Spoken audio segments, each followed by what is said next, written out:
Tito, di ba engineer ka? Yes, bakit? May pagkakayuwa, may pais. May tanong ako. Alam mo ba kung sino kauna-unahang architect? Nung sinauna pang panahon Eh, wala bang pag-aaral noon? Paano nagkaroon na ng architect mo? Meron. Oh, sige, sino? Eh di si Eva. Si Eva? Oo! Ano naging architect? Siya una nagpatayo eh.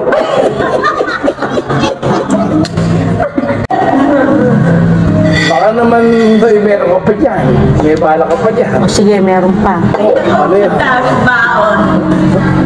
Kung nung una, si Eva ang architect. Yes. Nung unang panahon, sino naman ang kauna-unang estudyante nag-aral?